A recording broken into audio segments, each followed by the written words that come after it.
fazendo eu sei, nem quero saber. América Latina no la veo yo tanto como reporter, como más bien como poeta, como visionario. Donde las campañas electorales cuestan 400, 500 millones de dólares. Quem é o Brizola? Olha, eu sou o mesmo. Essa coisa seria impensável no Brasil, digamos, há 20 anos Você acha que o conceito de beleza nos últimos 20 anos mudou muito no cinema? Ah oui, bah oui, il y a Carnavale, Julián. Hay una gran revolución que hacer de muchos pueblos. Eu acho que é muito importante sair como eu saí, como meu pai sempre fala.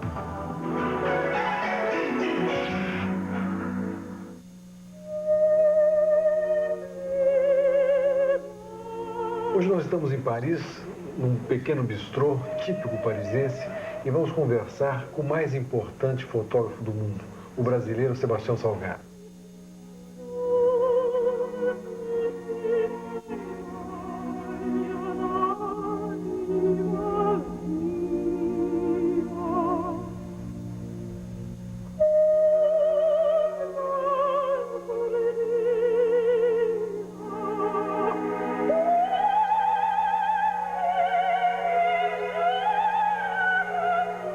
Sebastião Salgado é considerado hoje o maior fotógrafo do mundo. Diplomado em economia, ele começou a trabalhar com fotografia em 1971, aos 27 anos.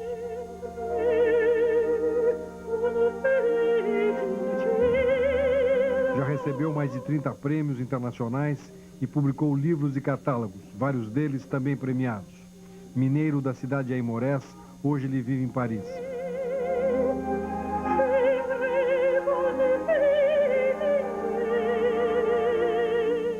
Sebastião Salgado faz da fotografia ao mesmo tempo o meio e a mensagem, não só de arte, mas de estudo e reflexão sobre o seu objetivo principal, o homem e suas condições de vida.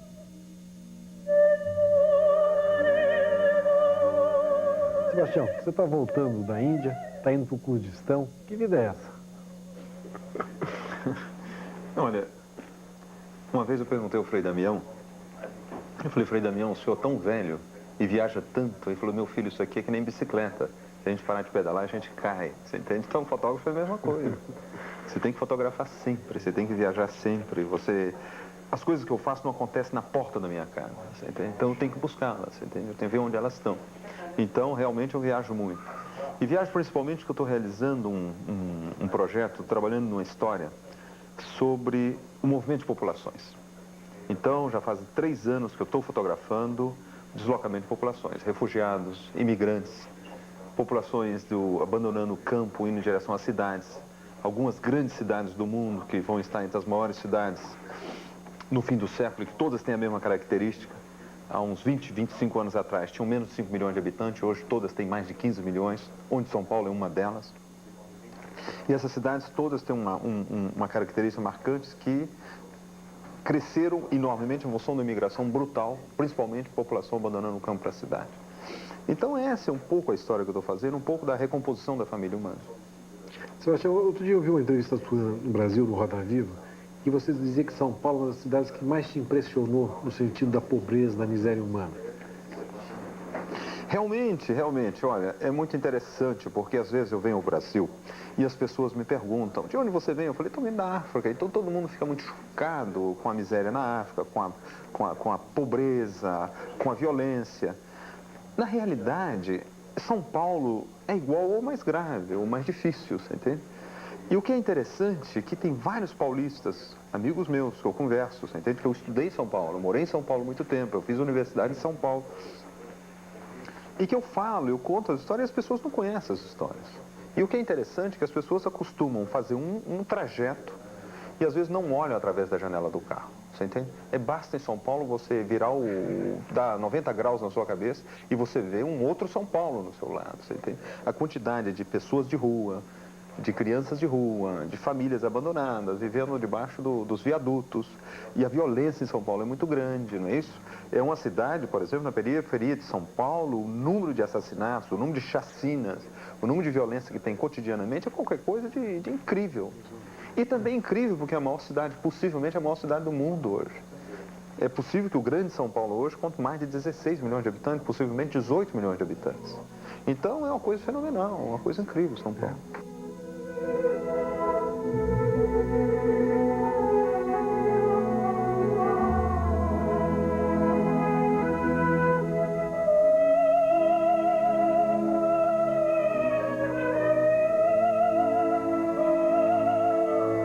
Sebastião, de todos os teus trabalhos, talvez o que seja mais conhecido do público brasileiro seja aquele trabalho de Serra Pelada, aquela coisa quase bíblica que você fez. Você podia contar um pouquinho sobre aquele trabalho?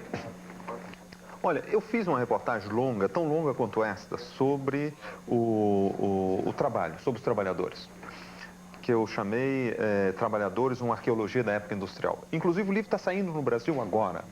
É a Companhia das Letras que está publicando, que se chama Trabalhadores. Então, Serra Pelada foi um desses capítulos desse trabalho que eu vim fazer, e vim fazer no Brasil, como eu fiz também Boia Fria em São Paulo, Projeto Jari. Eu trabalhei em vários projetos. Pessoal do Cacau, trabalhei em vários projetos desses no Brasil, em vários capítulos desse projeto. Então, eu fiz uma história sobre o fim da primeira grande revolução industrial. Porque a maneira de produzir no mundo hoje, né, isso com a utilização de computadores, com a utilização de robôs, das máquinas inteligentes na linha de produção, a relação social do trabalho, a maneira que os homens se relacionavam na linha de produção se modificou completamente.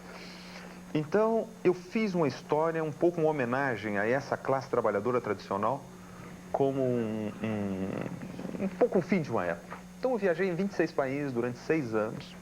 E a Serra Pelada foi uma dessas partes, entende? Que eu trabalhei em várias minas, trabalhei em mina de carvão na Índia, em mina de enxofre na Indonésia, em mina de ouro no Brasil. E a Serra Pelada foi para mim qualquer coisa de impressionante, você entende? Quando eu cheguei na beira do buraco de Serra Pelada, você entende? Que seria sei lá, 2 ou 3 estádios de futebol, e eu vi 50 mil pessoas embaixo trabalhando, sem utilizar nenhuma máquina. A tecnologia era mais rudimentar, você entende? Utilizando picareta, enxado e pá. E todo mundo falando, você entende? Aquela conversa, aquele som dos instrumentos batendo na terra, em algumas pedras. Eu, sinceramente, eu tive a impressão que eu estava escutando o rumor do ouro na alma dos garimpeiros, você entende? Foi um negócio assim muito impressionante. Então eu passei em Serra Pelada mais ou menos 3 ou 4 semanas e fiz um dos capítulos dessa história em Serra Pelada, que foi muito interessante, uma experiência muito interessante. Nessa época em Serra Pelada era proibido mulheres, não existiam mulheres na Serra Pelada. Então, existia uma carência muito grande, afetiva, não é isso? Na Serra Pelada. Era proibido o álcool, você entende? Então, a relação às vezes ficava muito difícil, muito árida, você entende? E quem supria um pouco o lado afetivo era a ala gay da Serra Pelada. Existia uma grande quantidade de trabalhadores como qualquer outro, você entende? Mas que eram gays, você entende? Que eram homossexuais. E eu conheci um dos líderes, você entende? Do pessoal homossexual, e que era um grande lutador, né? Ele tinha marcas no corpo, marca de faca, de punhal, briga com a polícia, e ele mantinha realmente a dignidade, você entende? De uma ala, você entende? Mantinha uma liderança. Então, é muito interessante o que eu encontrei na Serra Pelada. E o sonho desse homem era vir em Paris para colocar seio artificial, colocar silicone, você entende? Então é muito interessante de você ver, você entende? A luta de cada um, você entende? O drama humano, que era muito duro, muito difícil, você entende? A sobrevivência na Serra Pelada, o trabalho na Serra Pelada, você entende? Então você encontrar as várias necessidades, né? Isso, e no fundo todo mundo ficava um pouco escravo de um sonho na Serra Pelada. Sebastião, quer dizer, na verdade, no teu trabalho o que te interessa é o homem. É o ser humano. Eu só fotografo o ser humano, absolutamente. Eu fotografo o ser humano, às vezes fotografo algumas paisagens, você entende? Mas marcando um pouco o traço do homem nessa paisagem. Mas muito pouco. Normalmente eu fotografo só as pessoas, só os homens.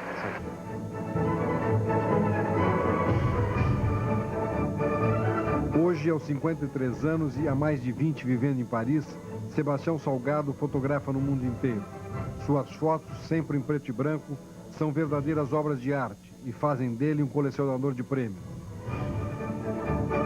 Além de talento, Sebastião Salgado também tem sorte. Ele estava presente na tentativa de assassinato do presidente americano Ronald Reagan, em 1981. As fotos do atentado ao presidente americano valeram-lhe fama e muito dinheiro. Como é que começou esse trabalho, Sebastião?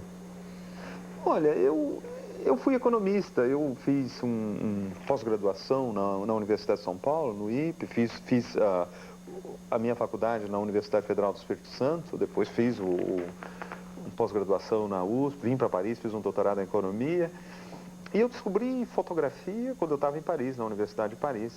Fui para Londres trabalhar na Organização Internacional do Café, fiz uma autoformação em em fotografia, e abandonei tudo em 73 e comecei a trabalhar como fotógrafo independente. Entrei na agência Sigma, quando a agência Sigma foi criada, passei 6 meses, depois entrei na agência Gama, onde eu trabalhei 4 anos, e depois entrei na agência Magnum, onde eu passei 15 anos na agência Magnum. Abandonei em 94, criei uma pequena estrutura que se chama Amazonas Imagem, que é uma agência de imprensa. Que é a tua própria imprensa. Onde eu sou o único fotógrafo, entende? E nós somos uma pequena equipe, nós somos 6 pessoas.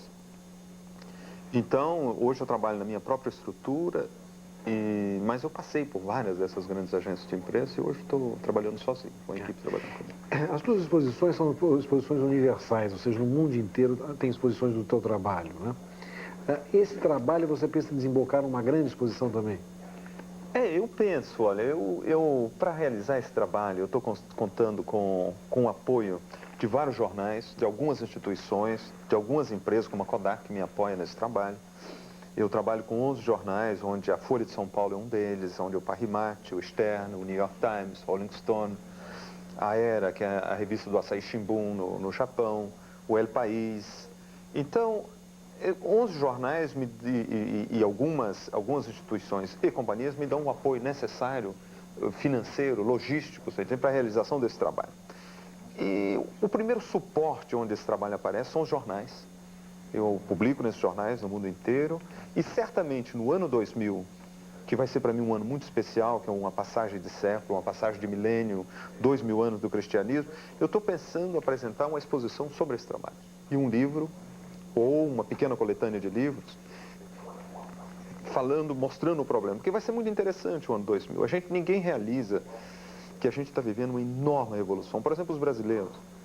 O Brasil, em 30 anos, passou de uma população 80% rural, hoje é uma população 76% urbana, você entende? E a nossa geração, principalmente, você entende, que viveu dentro desse processo de mudança drástico, né? Não realiza, realmente não consegue realizar isso. Mas no ano 2000 vai ser muito interessante, porque o ano 2000 você está começando um novo século e vai ser um ano que você vai olhar para trás. É um corte representativo, você entende? É um cross-section bem representativo, que você vai pensar quais são os instrumentos que você possui realmente, qual é o capital que você produz realmente para começar a construção do próximo século, você entende? Então, a partir desse momento, eu acho que a gente vai ver que a gente está vivendo uma revolução possivelmente tão grande como a passagem da Idade Média à Idade Moderna, no século XVI. Eu acho que o nível de revolução é o mesmo, você entende? O nível de modificação na sociedade é o mesmo. O nível de modificação de todo o instrumento de trabalho, de toda a infraestrutura produtiva no mundo. Hoje nós estamos vivendo realmente uma revolução urbana. A África, que era um continente a 99% agrícola, né? um continente da floresta, do campo, hoje está se transformando num continente urbano. Eu estou chegando da Índia, onde a Índia, em 20, 25 anos, deve ser um país, quase um continente a Índia, né, com 1 bilhão de pessoas, um país com 70% de população urbana. Você entende? Então, é muito interessante o que está passando. Não só porque a maneira de viver, a maneira de produzir vai ser diferente, mas a maneira das pessoas se informarem vai ser diferente. A exigência das pessoas será outra, você entende? Então, isso é muito interessante, realmente muito interessante. Mas, Sebastião, um dos trabalhos muito impressionantes também que você fez foi naquela área de Ruanda, na África, uma área praticamente abandonada pela chamada civilização. Que experiência foi aquela, Sebastião?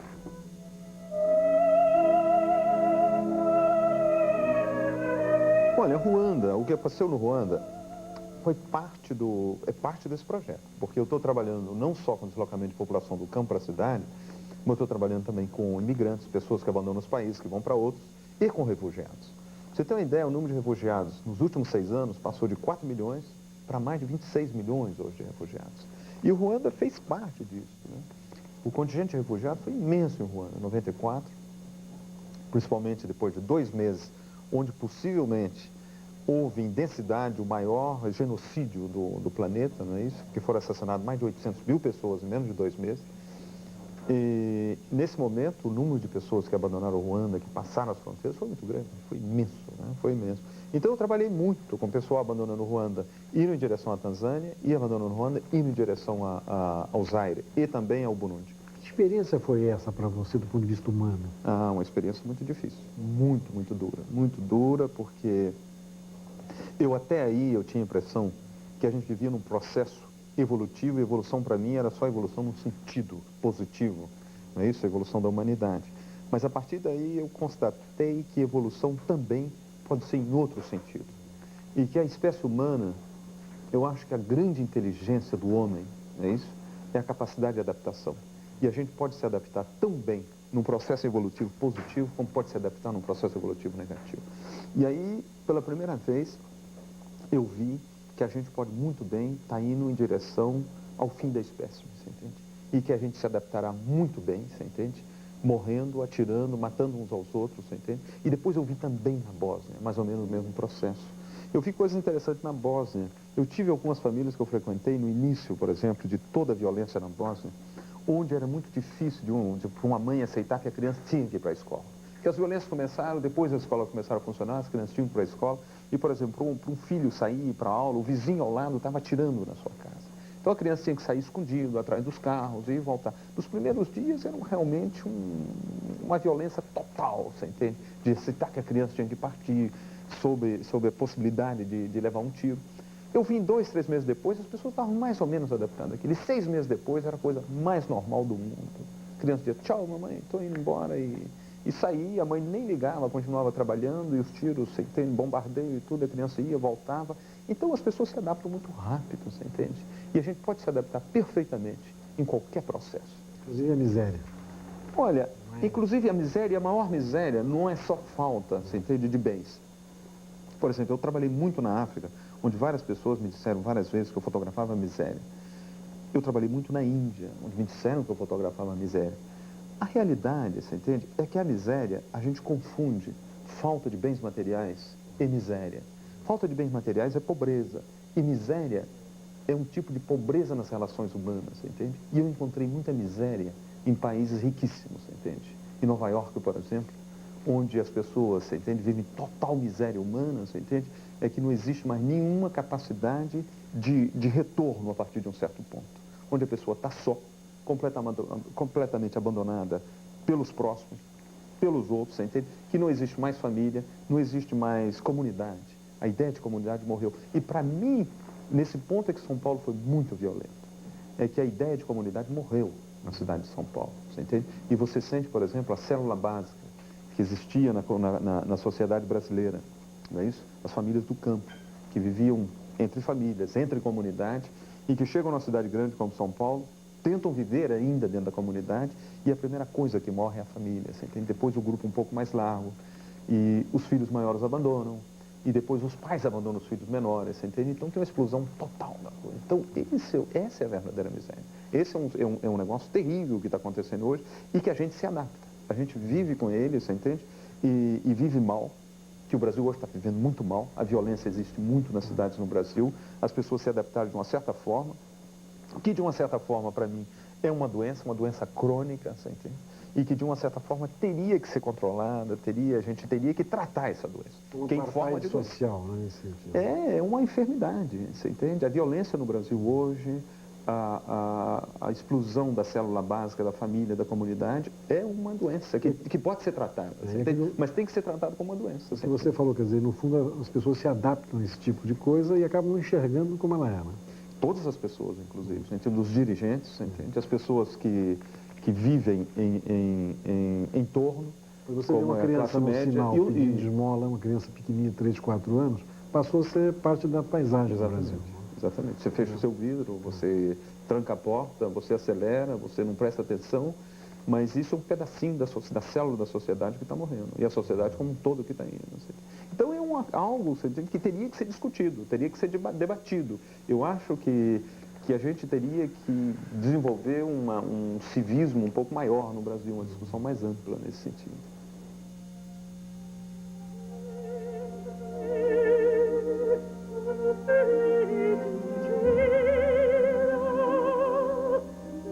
Sebastião, o ano passado você ficou alguns meses no Brasil trabalhando sobre a cidade de São Paulo e sobre o Sem Terra. Você podia nos contar um pouquinho esse trabalho e no que ele vai se desenvolver? Está previsto para esse primeiro semestre, aqui no Brasil, o lançamento de mais um ensaio fotográfico de Sebastião Salgado, o livro Terra, inspirado no movimento dos trabalhadores sem terra. O livro virá acompanhado de um CD com músicas inéditas e exclusivas de Chico Buarque. Você podia nos contar um pouquinho esse trabalho e no que ele vai se desenvolver? Olha, esse trabalho é parte do trabalho maior que eu estou fazendo sobre a recomposição da família humana. No fundo é a mesma história, Sem Terra e São Paulo. Porque eu estou trabalhando com vários sem terras do mundo. Trabalhei na África do Sul com Bushmen e na Namíbia.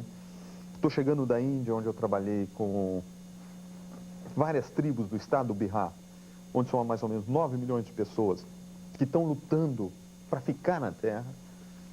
Devo trabalhar no sul do México, nas Filipinas.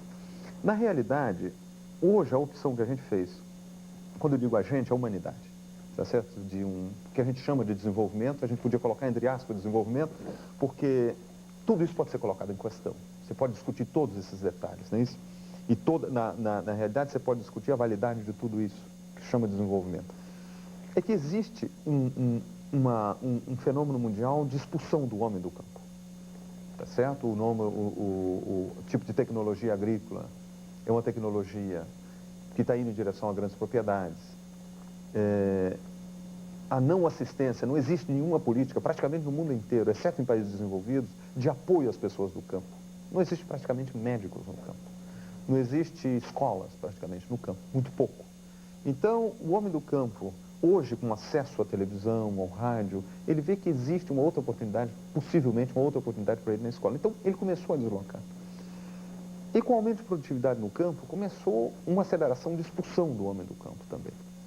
Mas está havendo um movimento de reação no mundo inteiro. E o movimento Sem Terra no Brasil, o problema da terra no Brasil, é uma dessas resistências. Quer dizer, a cidade não pode mais absorver. Foi onde eu trabalhei em São Paulo, onde existem levas de pessoas que chegam na cidade. Você pega o caso de São Paulo, Rio de Janeiro, onde as pessoas vêm à busca de trabalho e não existe mais trabalho, nem no setor secundário, nem no setor terciário, para o pessoal que vem do campo. Principalmente hoje, com a modernização do setor secundário, onde o número de trabalhadores vai reduzindo também nas empresas, você entende? Vai se criando um número de desempregados muito grande e com a chegada de novos trabalhadores, a cidade não pode mais absorver. Então, as pessoas que estão no campo começam também a saber disso. E hoje tentam ficar no campo, estão lutando para ficar no campo. Inclusive é muito interessante, porque esse tipo de revolução já aconteceu em outros países antes. Por exemplo, aconteceu no Japão, depois da Segunda Guerra Mundial, uma revolução feita pelos americanos, que foi uma reforma agrária feita no Japão. Houve na Itália. Os Estados Unidos, por exemplo, tem muito pouca grande propriedade. E as grandes propriedades produtivas nos Estados Unidos são médias e pequenas propriedades. E hoje no Brasil está acontecendo a mesma coisa. Você entende? Um país que tem uma necessidade muito grande de consumidores. Nós temos um problema hoje de estrangulamento, por exemplo, das indústrias brasileiras, que é a necessidade de consumidores. Hoje no campo brasileiro existe ainda 35 a 36 milhões de pessoas vivendo no campo. 4 a 5 milhões de famílias que precisam de terra. Se houvesse uma distribuição de terra, eu acho que você criaria 4 a 5 milhões de famílias de consumidores, o que chegaria mais ou menos a 20 a 25 milhões de novos consumidores no Brasil, que seria uma necessidade. E essas pessoas não podem ser mais absorvidas pela cidade. Então está havendo, necessariamente, a evolução histórica leva a esse tipo de luta, você entende? De disputa pela terra. Não é por nada que esse problema apareceu nos últimos 10 anos. O movimento Sem Terra apareceu em 83, 84, 85. Antes, o movimento de luta pela terra começou com a Igreja Católica, com as comunidades eclesiásticas de base. Então, é um fruto dessa evolução, dessa resistência, dessa tentativa de ficar. E isso existe um pouco no mundo inteiro. E eu estou trabalhando nesses capítulos. E São Paulo é o outro lado da moeda, você entende? É a chegada do pessoal na cidade, que não pode ser absorvida, você entende? Uma cidade que em poucos anos teve um crescimento brutal de população. E é um fenômeno que não só de São Paulo, mas nas grandes cidades brasileiras hoje, né, isso, o número de desempregados, o número de pessoas marginalizadas, a violência cresceu. E o que é interessante é que as pessoas se adaptaram a isso, se adaptaram à violência. Se você pensa o Brasil, por exemplo, quando eu morei no Brasil em 69, morei em São Paulo, você podia sair em São Paulo a qualquer hora da noite, andar a pé para qualquer lado, nem pensar em assalto. Hoje em São Paulo você não pode andar nem de carro, você entende? E as pessoas se adaptaram a isso. As pessoas vivem isso de uma certa maneira, vivem relativamente bem. Entende? Hoje as pessoas vivem em edifícios completamente protegidos, em determinados setores, ruas de São Paulo, com guardas, com guaritas, guarda armados, entende? Virou verdadeira guerra e as pessoas se adaptaram à guerra. Onde você anda pelo mundo inteiro Você vê pouco esse tipo Não, eu vejo esse tipo de coisa. Eu vejo esse tipo de coisa, agora vejo basicamente nos países de conflito como o Brasil, nos países de passagem, você entende? Há um sistema antigo, tradicional, onde no caso, por exemplo, do Brasil, houve uma modernização do setor secundário, setor terciário, é realmente moderno no Brasil. Mas nós temos um setor primário ainda feudal. Então, nesses tipos de países, como o Brasil, como o Uruguai, como Filipinas, como a África do Sul, esse tipo de conflito existe de uma forma muito séria, você entende? É uma característica de um grupo de países, não só do Brasil, de um grupo de países. Vamos falar um pouco de fotografia. O que é esse instante da fotografia? Olha, o instante da fotografia é composto de uma série de instantes dentro de um fenômeno, você entende? Você pega um fenômeno qualquer, sei lá, eu vou fazer uma fotografia nesse bar aqui, nesse bistrô. Então, eu vou ter um momento de chegada, um momento de partida, eu vou evoluir aqui dentro com as pessoas, você entende? As pessoas vão saber que eu estou fotografando. Então, eu vou, de uma certa maneira, integrado. Se eu pudesse definir isso como uma parábola, você entende? Seriam as semi-retas que formam essa parábola, a fotografia. E cada um dos instantes seria uma pequena, uma mini semi-reta aí dentro dessa parábola, você entende?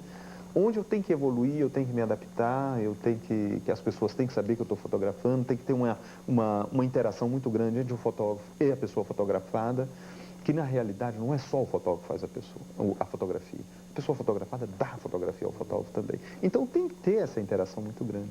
Entende? Quais foram os momentos mais difíceis, assim, que você diria no teu trabalho? Eu tive muitos momentos difíceis, porque eu tive em várias situações difíceis. Você acabou de citar o caso do Ruanda em 94, foi uma situação muito dura, possivelmente a mais dura que eu tenha vivido, mas eu fiz também um livro com uma organização... Você podia morrer naquele momento, nesse sentido?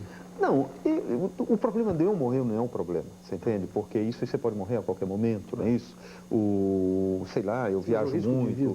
O risco de vida, não, o risco das vidas nesse momento, você entende? A quantidade de pessoas que morriam, você entende? Eu tinha dia de eu trabalhar em campo de refugiado de ter 4 mil mortos. Você entende? Muito mais grave do que uma grande batalha, você entende? Numa guerra imensa. 4 mil mortos, uma coisa terrível, você entende? Morto de cólera, você entende? Morto de diarreia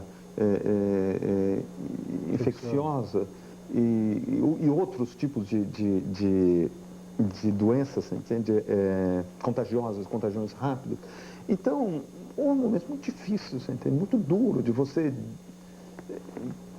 perguntar qual a razão de viver, você entende? Perder esperança no ser humano. De perguntar, de se colocar em questão, a espécie da gente é uma espécie muito recente, não é isso? Quando você vê o número de anos que o homem está sobre a Terra, é muito, muito recente. A nossa civilização, ela não vai... A gente não tem história da nossa civilização que vai além de 6 mil anos.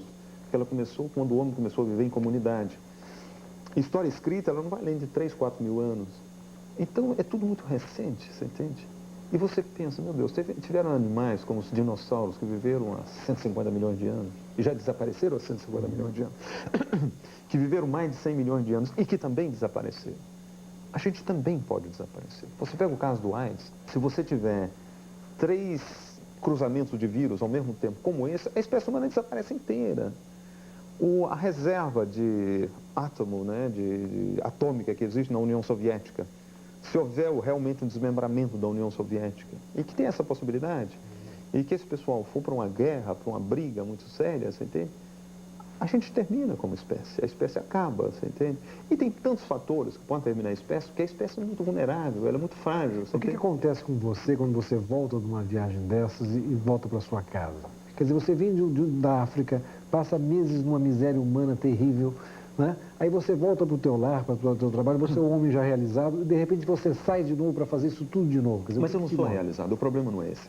A realidade é que quando você faz esse tipo de trabalho, a sua tentativa é de provocar um debate.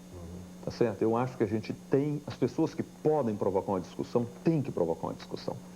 Eu acho que ninguém tem o direito de ser comodista. A gente não pode se acomodar em nenhum nível da sociedade. Eu acho que todo mundo tinha que provocar um debate, que eu acho que só depois que nós discutirmos de tudo, que a gente colocar sobre a mesa os problemas, entende? A comunidade como um todo, a sociedade como um todo, discutir e que a gente junto tentar encontrar uma solução, Eu acho que a partir daí a gente vai estar evoluindo. E eu acho que se a gente começar a viver dentro de um casulo, a se fechar, a não ir para o debate, não ir para a discussão, você entende? Eu acho que a gente não vai resolver nada. Sebastião, o que move em você é a tua indignação. Não, não é. Eu acho que aí seria um motor funcionando com a gasolina errada, você entende? Eu acho que eu tento me mover, você entende? No sentido, primeiro, de tentar compreender alguma coisa, não é verdade? Porque hoje é difícil compreender alguma coisa. Porque a quantidade de informação que você tem é muito grande, informações muito contraditórias. Então, a tentativa é você ter uma linha central que você possa mover em torno dela, você entende? E outra coisa é aquilo que eu falei, é tentar utilizar o que eu faço, você entende? A criatividade na qual eu gravito em torno, para provocar uma discussão, para provocar um debate, você entende? Como é que você compara a fotografia junto às outras artes, por exemplo, a pintura, a música? Que arte é a fotografia? Há algumas semanas, a vida e a obra de Sebastião Salgado mereceram 16 páginas da revista Veja, numa brilhante reportagem da jornalista Dorit Arrazin. Como é que você compara a fotografia junto às outras artes, por exemplo, a pintura, a música? Que arte é a fotografia? A fotografia é uma arte muito interessante, rapaz, no sentido de que um pintor, ele tem vários meses para compor um quadro, você entende? Para terminar, para trabalhar. Um cineasta tem meses para realizar um filme. Um fotógrafo tem um produto final quando ele termina de apertar o botão. Eu tive uma exposição, sei lá, no Museu de Arte Moderna do Rio de Janeiro, a mesma no MASP em São Paulo, com 250 fotografias. Se você imagina que eu gastei 250 avos de segundo para realizar cada foto, eu tive 1 minuto de fotografia. É 1 minuto. Tudo junto faz 1 minuto de fotografia. Mas nesse minuto de fotografia, se você olhar bem, você me conhece. O fotógrafo que esteve por ali, você conhece a minha maneira de pensar. Você conhece um pouco do mundo no qual eu andei. Você conhece um pouco da problemática que eu tentei discutir, você entende? Então, é algo muito interessante. É um tipo de... E outra coisa muito interessante de fotografia é que a gente tentou, durante muito tempo, a humanidade, né, encontrar uma linguagem universal. Através do Esperanto, através do latim, uma época se discutiu, inglês. Na realidade, existe uma linguagem universal, que é a imagem. E, de uma certa forma, a imagem fotográfica.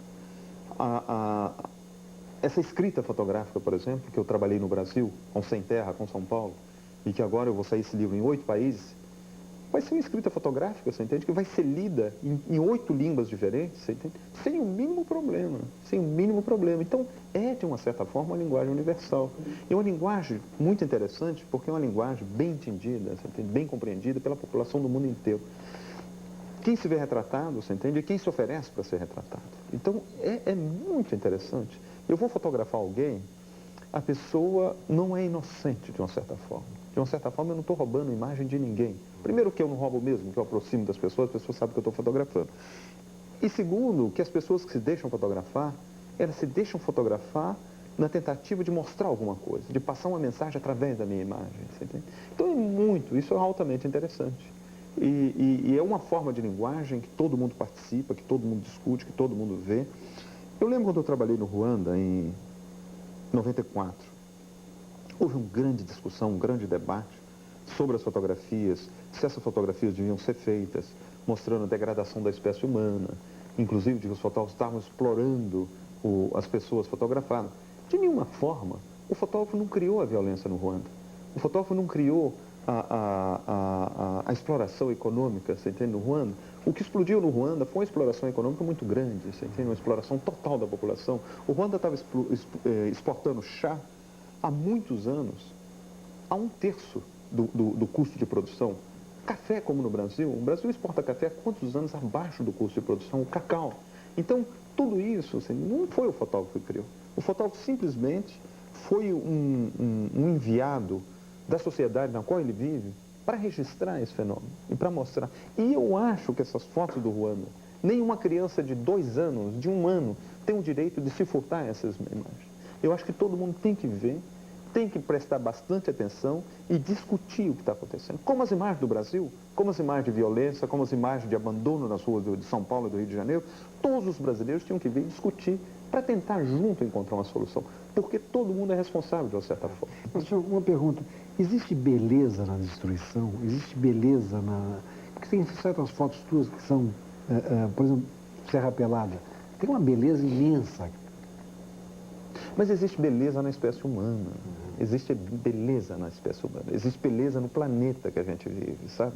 Não é só a pessoa vivendo numa situação de conforto, numa situação de proteção, que a beleza está aí. Quer dizer, as luzes bonitas não estão só aí, elas estão em todos os locais. Então, essa beleza existe. Eu acho que, de uma certa forma, ela tem que ser restituída. E eu acho que, inclusive, você restituindo uma beleza que ela existe nesse local, eu não estou criando beleza, ela existe, ela está aí. Eu assimilei essa beleza, mas ela existe, ela está aí, tá certo? Então, eu acho que é interessante para as pessoas, vendo essa beleza, elas se situam melhor no planeta que elas vivem, no mundo que elas vivem, compreendem melhor a situação. Porque eu acho que as fotografias feitas de uma maneira um pouco brutais, não é isso? Utilizando grande angulares, ou teleobjetiva muito grande, que não representam realmente a realidade que o fotógrafo está vendo, elas não transmitem muita coisa. Você fotografa com uma pequena Leica? Não, eu fotografo com 3 Leicas, fotografo com lentes curtas, com uma lente de 28mm, 35 e 60mm, e eu fotografo muito perto das pessoas, mas eu fotografo com 3 câmeras. E sempre em preto e branco? Leicas, sempre Leicas e sempre em preto e branco. Por que o preto e branco? Olha, eu acho que eu, pessoalmente, chego a me comunicar melhor em preto e branco do que em cor. Existem fotógrafos que comunicam muito bem em cor. Por exemplo, Miguel Rio Branco, que é um fotógrafo brasileiro que fotografa muito bem em cor. O Miguel comunica de uma maneira fenomenal em cor. Mas eu não consigo. Então, eu conheço muito poucos fotógrafos que sejam realmente fotógrafos cor e preto e branco. Você pega, por exemplo, um fotógrafo como Cristiano Mascaro, em São Paulo, Pedro Martinelli. São fotógrafos que eu vejo como fotógrafo em preto e branco. Eu não vejo fotógrafos em cor. E o Miguel eu vejo fotógrafo em cor. Eu não consigo ver uma foto do Miguel em preto e branco, mas consigo ver em cor. Então, eu acho que depende de cada um. Isso é um instrumento. É você escrever com uma caneta esferográfica ou escrever com uma caneta tinteiro, você entende? Ou escrever com um computador. Então, cada um escreve de uma forma, mas tudo isso é o mesmo escrito. Você citou fotógrafos brasileiros, né? Hoje, quais são os grandes fotógrafos do mundo? Assim, cada gênero é um grande fotógrafo? Olha, esse negócio de dizer de grandes fotógrafos do mundo realmente não existe, sabe? Existe um fotógrafo que está mais à moda do que o outro. Então, existe um certo reconhecimento que você nem sabe por que ele aparece, você entende? Mas existe excelentes fotógrafos no mundo inteiro, e no Brasil existem excelentes fotógrafos, mesmo porque fotógrafo de reportagem no Brasil é uma coisa muito interessante. O Brasil possivelmente tenha hoje mais jornais do que a França, do que a Alemanha, do que a Inglaterra, do que a Espanha juntos. Porque o número de jornais que existem nas cidades médias brasileiras, mesmo nas cidades pequenas, nas grandes cidades brasileiras, é muito grande. E cada jornal desse emprega um certo número de fotógrafos. E existem excelentes fotógrafos documentaristas no Brasil. Excelentes fotógrafos de reportagem. Então, é uma questão de você coordenar o trabalho desses fotógrafos, de melhor apresentar, de melhor respeitar, mas que existem excelentes fotógrafos no mundo inteiro, existe, no Brasil principalmente. Você está fazendo esse trabalho imenso que está te ocupando, enfim, as tuas vistas, a gente sente que você está extremamente dentro desse trabalho. Você já está pensando num outro?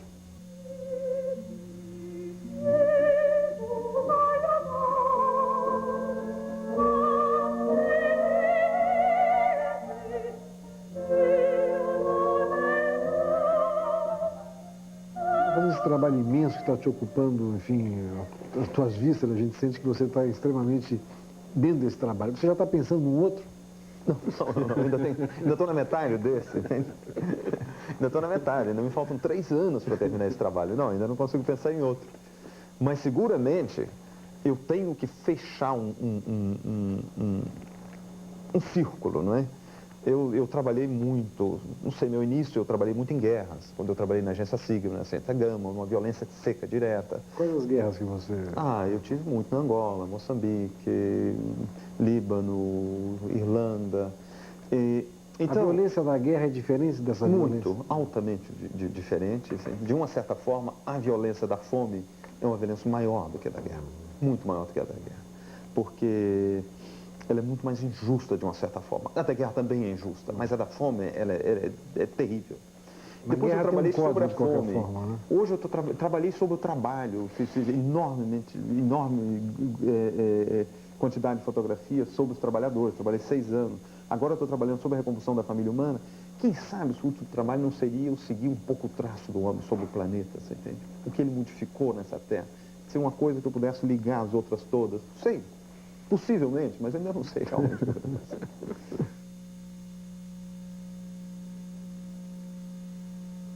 Sebastião, você falou sobre a guerra, né? Como é que é chegar num lugar de conflito? Olha, é outra vez essa história da adaptação. É muito interessante. Nos primeiros dias que você chega no local de conflito, você tem muito medo. Você tem medo de morrer. É isso, você escuta você escuta a trajetória de um projeto de canhão ou de morteiro, você entende? Você deita no chão, você perde a saliva, alguém te atira, porque é normal numa região de conflito, alguém te atirar. Você sente que a bala passa relativamente perto. Então existe uma preocupação muito grande nos primeiros dias. Mas depois o ser humano se adapta muito rápido. Uma semana depois, 10 dias depois, a guerra vira sua casa. Não existe mais grandes problemas. O número de pessoas feridas é muito grande, mortas. Então você admite que você também pode morrer, você pode ser ferido. E você começa a se deslocar dentro da guerra com uma certa facilidade. Então eu acho, é a história da adaptação. Eu acho que não existe as pessoas que têm mais medo ou menos medo do que outras. Tem as pessoas que se adaptam mais rápido. Mas todas se adaptam. Isso aí não tenho dúvida que todas se adaptam. Que lições você tira desse teu trabalho que mais mexe com você? Olha, é que eu estou aprendendo. Eu estou aprendendo sobre a humanidade, eu estou aprendendo sobre várias coisas, mas a coisa principal que eu aprendi é de que nós temos que discutir. Nós todos temos que discutir. Eu acho que a sobrevivência da espécie está na discussão, na crítica, na autocrítica do que a gente está fazendo. Eu acho que as pessoas têm que exigir dos políticos. Você vota em alguém, você tem que exigir uma prestação de contas no fim. Se a prestação de contas foi positiva, você vota outra vez. Se não foi, você não vota. Você exige uma outra pessoa para te representar, porque realmente os políticos são seu representante. Então eu acho que a humanidade como um todo tinha que ser mais exigente, tinha que discutir muito mais. É isso que eu estou aprendendo. Eu acho que se a gente chegar realmente a discutir, chegar realmente a ir num debate aberto e exigir, a gente pode mudar a sociedade. Nós podemos viver num planeta mais justo, num planeta mais limpo. Porque nós ainda não falamos da poluição. O que está vendo hoje no planeta, nós estamos fazendo uma destruição total do planeta. Então, isso vai levar a problemas terríveis, que a espécie pode desaparecer e o planeta vai se limpar ele sozinho. Vai levar alguns milhares de anos, alguns milhões de anos e se limpa outra vez. Outra espécie não aparece outra vez. Mas, por enquanto, nós estamos fazendo um planeta difícil de viver. Por exemplo, São Paulo, a poluição das águas subterrâneas em São Paulo, do qual a espécie humana poderia viver durante muito tempo. Ela está estragada em muitos quilômetros próximo da periferia de São Paulo. Mas São Paulo não é único. Bombay é a mesma coisa, Bombaim na Índia é a mesma coisa, Jacarta é a mesma coisa, o México é a mesma coisa. O mar, o que nós estamos poluindo o mar, a destruição, por exemplo, dos campos brasileiros. O Brasil fez uma opção muito estranha, que é a opção da pecuária na agricultura, não é isso? Hoje, praticamente metade das terras de agricultura brasileira estão utilizadas como pasto. E houve uma opção num tipo de capim, foi feito no Brasil, chamado capim colonial. Um capim importado da África, que se adaptou relativamente ao Brasil, e que todo mundo pensa que até é um capim originário do Brasil, que não é. Esse capim é um capim assassino, um capim que matou, por exemplo, o meu vale, o Vale do Rio Doce. Onde eu nasci, o Vale do Rio Doce acabou, se transformou num deserto. O Rio Doce hoje é um rio completamente entupido de areia, completamente, como ele chama, assoreado, né? Assoreado, porque o capim é vertical, ele não protege a terra, a chuva vem, lava a terra, leva para o córrego leva para o rio leva para o mar, e vai terminando. O Vale do Rio Doce está se transformando num enorme deserto. E assim, uma grande parte do Brasil. Eu acho que teria que ter uma grande preocupação com isso, uma proteção do meio ambiente. Eu vi uma publicidade muito interessante na televisão francesa essa semana, do avô mostrando ao filho a terra e dizendo: meu filho, nós temos que proteger. É a sobrevivência da espécie. Isso é uma preocupação que nós temos que ter. No Brasil não tem, não existe.